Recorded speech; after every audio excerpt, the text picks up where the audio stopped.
ఈరోజు ఆ ప్రజా రాజధాని అమరావతి పేరుతో ఒక శ్వేతపత్రం రిలీజ్ చేశారు చంద్రబాబు నాయుడు గారు. 2014లో ఏం చెప్పారో 2024లో కూడా అదే చెప్తున్నారు. ఏం మారలేదు, అదే ఉంది, అందులో ఏ మాత్రం చేంజ్ లేదు. మళ్ళీ కొత్తగా అవే బొమ్మలేసి అవే చూపిస్తూ అవే చెప్పుకుంటూ వచ్చారు. కొత్తది ఏమైనా చెప్పారంటే లేదు. దీన్ని ఎప్పుడు కంప్లీట్ చేస్తారు తెలియదు. దీనికి నిధులు ఎక్కడి నుంచి వస్తాయి, ఎవరిస్తారు, 1,00,000 కోట్లు తెలియదు. వీటికి సంబంధించినటువంటి అంశాలు ఏవి కూడా ఇందులో లేవు. ఇంకా ప్రధానమైనది ఏంటంటే ప్రజా రాజధాని అమరావతి అట. దీన్ని ఒకసారి చూపించండి. ఇందులో ఒక క్యాప్షన్ ఉంది, ట్యాగ్ లైన్ పెట్టుకుంటాం కదా మన సినిమాలకి, అట్లా ఉపాధి కల్పన, సంపద సృష్టి, పేదరిక నిర్మూలన. సరే, ఉపాధి కల్పన గురించి నేను మాట్లాడను, సంపద సృష్టి గురించి కూడా నేను మాట్లాడను, మీకు అర్థమైపోతుంది కాబట్టి దాని గురించి మాట్లాడను. కానీ పేదరిక నిర్మూలన అన్న అంశం గురించి మాత్రం ఒక్క పాయింట్ చెప్పాలి. అది పేదరిక నిర్మూలన కాదు, పేదవాళ్ల నిర్మూలన. అమరావతిలో పేదలకు భూములు ఇవ్వకూడదు, అమరావతిలో పేదలు నివసించకూడదు, అమరావతిలో పేదలకు సెంటు స్థలం రాష్ట్ర ప్రభుత్వం ఇస్తే చంద్రబాబు నాయుడు గారికి, ఆయన మీడియాకి, అసలు మొత్తం టీడీపీలో ఉన్నటువంటి బినామీలు లేకపోతే భూములు కొట్టేసిన వాళ్ళు ఎవరో తెలియదు, ఎవరికీ నచ్చలేదు. అందరూ కోర్టుకెళ్ళి వాళ్ళకి అసలు అక్కడ భూముల్లో ఇల్లులు కట్టుకోకుండా చేశారు. ఎన్నో కేసులు వేశారు, వారికి లేకుండా చేశారు. పేదలు అక్కడ ఇల్లు కట్టుకుంటే సెంటు భూమిలో చెమట కంపు కొడుతుంది, సెంటు కంపు అంటూ వార్తలు రాశారు. ఇది పేదరిక నిర్మూలన కాదు. అమరావతిలో పేదవాడికి సామాన్యుడికి అక్కడ చోటు లేదు.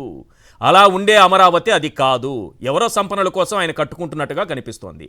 మరి నిజంగా పేదలు కూడా అమరావతిలో ఉండవచ్చు, సామాన్యుడు కూడా అమరావతిలో ఉండవచ్చు అనుకుంటే ఎందుకు 1,100 ఎకరాలు 48,000 మంది పేదలకు పంచితే దాన్ని వాళ్ళు ఇళ్లు కట్టుకోకుండా, ఆక్యుపై చేసుకోకుండా కోర్టుల్లో కేసేసి ఆపించేశారే?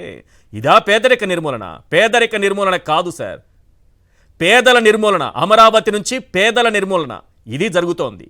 పేదరిక నిర్మూలన అని ఈరోజు ఒక చిన్న క్యాప్షన్ పెట్టుకొని పెద్దగా అచ్చేసుకొని మనకేదో పవర్ పాయింట్ ప్రజెంటేషన్ అని చూపిస్తున్నారు. పవర్లోకి వచ్చారు కాబట్టి వాళ్ళు చూపిస్తారు, అది పవర్ పాయింట్ ప్రజెంటేషన్ కావచ్చు. కానీ ఇందులో ప్రధానంగా జగన్మోహన్ రెడ్డి గారి బొమ్మేసి, ఏది దీంట్లో శ్వేతపత్రంలో జగన్మోహన్ రెడ్డి గారి బొమ్మేసి ఆయన ఒప్పుకున్నారు అమరావతికి, ఇప్పుడు మాట మారుస్తున్నారని చెప్తున్నారు.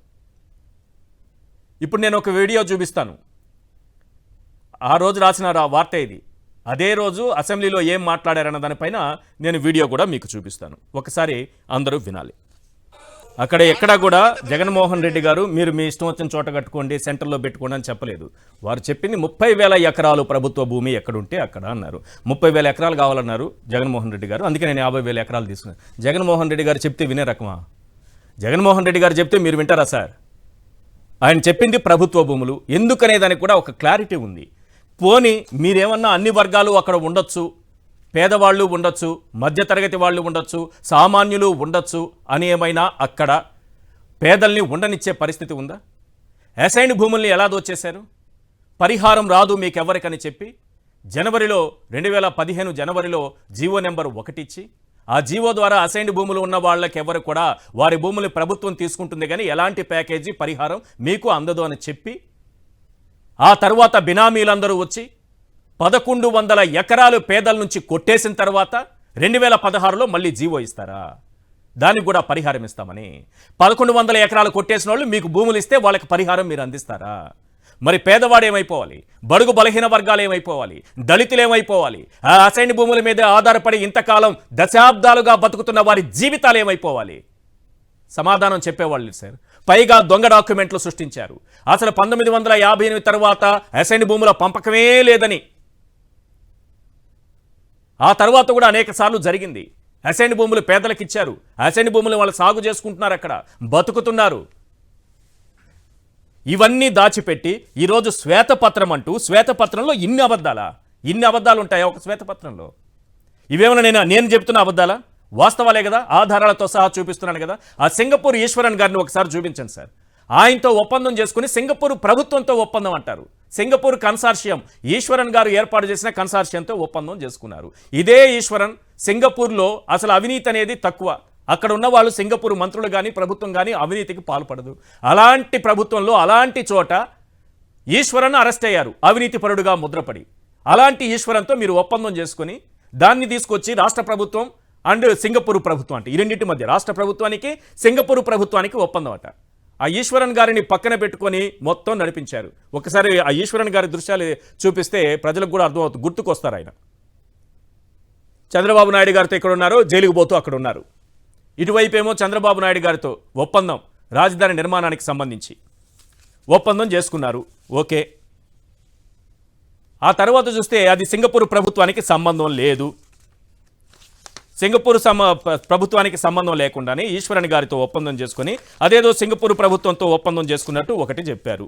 రైట్.